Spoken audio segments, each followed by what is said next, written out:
James Dorsey. He's an international relations professor at Nanyang Technological University in Singapore. James, as always, thank you for your time. Now, no one has claimed responsibility. Tehran says it's Israel that's behind this killing.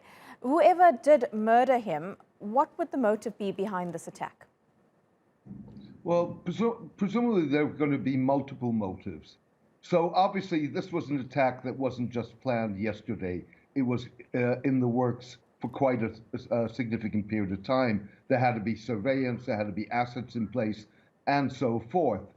I think the timing is related, one, to obviously the fact that the era of Donald Trump is ending, and the whoever did this and their allies, presumably the Israelis and the Saudis, would like to send a message to the Biden administration as it potentially changes course on policy towards Iran. What it also does, it embarrasses the government in Tehran. This is the second killing by foreign agents in Iran in the last several weeks. And it's not clear how much of a protection Mohsen Fakhrizadeh had. For example, it doesn't seem to be that he was in an armored vehicle.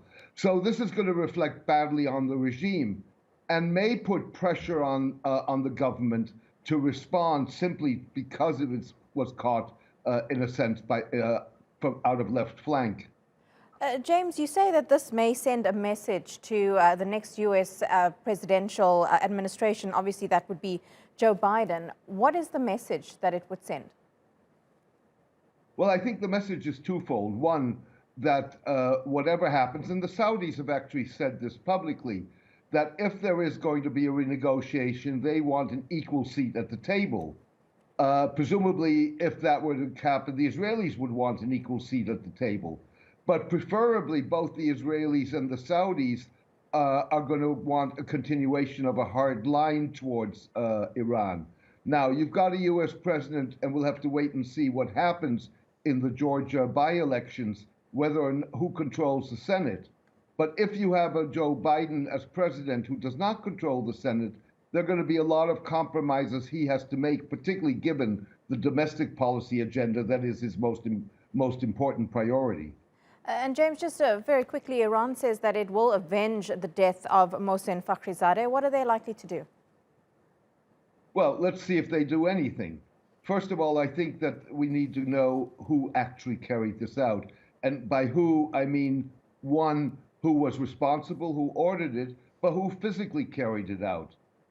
In past assassinations, the allegation was that there was an Iranian exile group involved.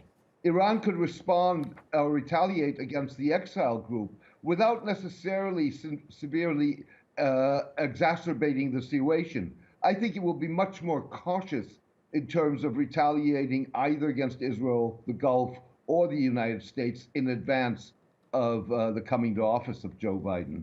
We'll leave it there for now. James Dorsey, thanks so much for your analysis live to us there from Singapore.